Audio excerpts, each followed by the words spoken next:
Baik, tema kita kali ini adalah tidak berlebihan dalam ketaatan.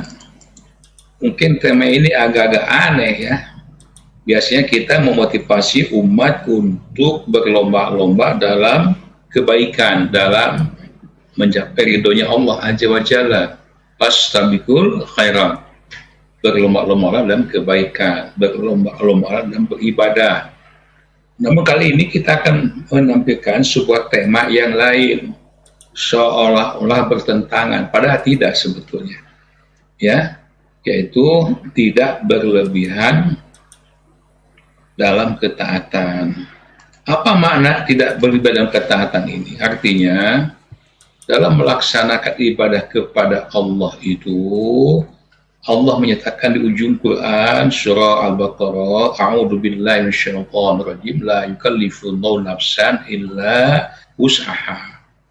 Allah tidak memberikan beban kepada setiap insan kecuali menurut kadar kemampuannya. Ayat ini menjelaskan pada kita bahwa ketaatan pada Allah ya, ibadah harus getol giat betul juga. Tapi di sisi yang lain Allah pun tidak memaksakan kita. Tatkala kita sudah mentok pada satu kemampuan yang maksimal, maka jangan dipaksakan.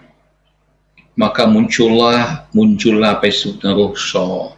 Apa rukhsah? Keringanan, dispensasi, hadiah dari Allah Azza wa Jalla bagi kita orang yang beriman. Contoh misalnya sebentar lagi kita akan saum ya, kita lihat bab saum. Di Al-Quran Al-Baqarah 184 Allah Azza wa Jalla menyatakan, sebelumnya di ayat 183 Allah merintahkan saum Ramadan itu hukumnya wajib, tapi bagi mereka yang sakit, coba lihat 184, A'udzu billahi minasyaitonir rajim, faman kana minkum maridan aw ala safarin fa'iddatun min ayyamin ukhra. Barang siapa di antara kalian yang sakit, yang dalam perjalanan, sehingga pada bulan Ramadan tidak bisa melaksanakan saum Ramadan karena sakit yang dideritanya, karena kelelahan dalam perjalanan, silakan berbuka. Jangan dipaksakan. Ya, dulu pernah satu ketika Rasulullah SAW mengadakan suatu perjalanan dengan para sahabatnya, ila Qura al-Ghanim, sampai di satu kampung namanya Qura al-Ghanim. Ya, maka tentara lapor ya Rasulullah, pasukan sudah betul-betul lelah, konsyakko, sudah betul-betul kepayahan. Maka saat itu baginda Nabi yang mulia Muhammad SAW merintahkan sahabatnya untuk mengambil segelas air. Diambil gelas itu, lantas diminumlah air itu. Masya Allah. Melihat Rasul minum ya air, artinya berbuka saum ketika itu Ramadan, padahal sudah waktu asyar waktu itu, artinya sebentar lagi maghrib. Ya tentu para sahabat atau langsung mereka berebut juga membatalkan saum mereka dan meminum hingga segar lagi. Nah, dilaporkan ada satu kelompok yang tetap mereka memilih saum konsyoma. Ya, barangkali pertimbangan mereka begini, kita mah jangan kabawa kusakabak-kabak gitu, istilah Sunda mah, batur buka orang mantong. Kita ibadah karena Allah, kalaupun mati, insya Allah mati dan beribadah, syahid, mungkin begitu. Maka apa tanggapan Rasulullah SAW?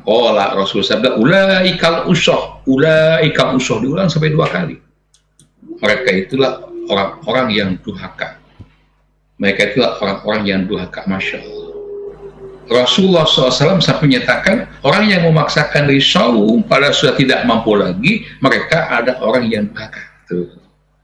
Jadi yang betul, yang baik, yang sudah Nabi SAW, kalau lagi saum tidak kuat, jangan maksakan diri, tapi boleh berbuka. Namun tentu ada konsekuensinya. Fa'iddatum min ayyamin ukhra, harus diganti dengan saum qadha. Nah itu contoh.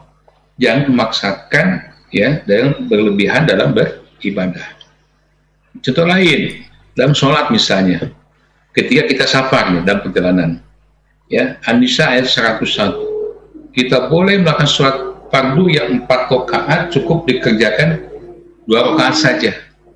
Ya, beda darabtum fil ardi falaysa 'alaikum junahun an taksuru minas shalah. Apabila kalian berpergian di atas bumi, tidak mengapa kalian mengqashar sholat. Jadi jangan repot-repot. Ya, duhur 4 rakaat cukup 2 rakaat. Datang asar lagi cukup 2 rakaat. Atau digabung. Ya, duhur dengan asar, maghrib dengan isya yang disebut dengan jamak qashar.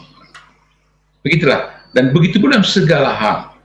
Namun saya kasih catatan penting.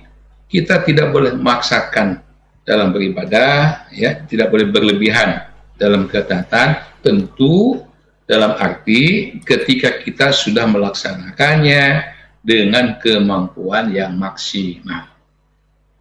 Dan kata lain, jangan mentang-mentang ada keterangan seperti ini, lantas Anda menganggap remeh kepada ibadah. Jangan, harus maksimal. Ketika kita sudah mentok pada usaha yang maksimal, baru di situ, ya, kita cukup lakukan apa yang kita bisa laksanakan. Satu lagi contoh, dan hadis Al-Bukhari, Rasul bersabda, "Sholli qa'iman," sholatlah kau sambil berdiri. Fa illam tastati fa qa'idan, kalau nggak mampu berdiri, sakit misalnya, silakan kerjakan sholat sambil duduk.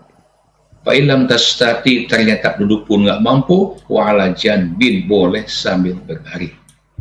Gitu ya. Anda yang sehat jangan sholat sambil duduk, nggak boleh, atau sambil berbaring, nggak boleh. Coba dulu dong yang maksimal. Kalau udah nggak mampu, baru ambil ya keringanan tersebut. Baik, saya kira demikian ya penjelasan singkat tentang tidak berlebihan dalam ketaatan. Semoga bermanfaat ya. Terima kasih.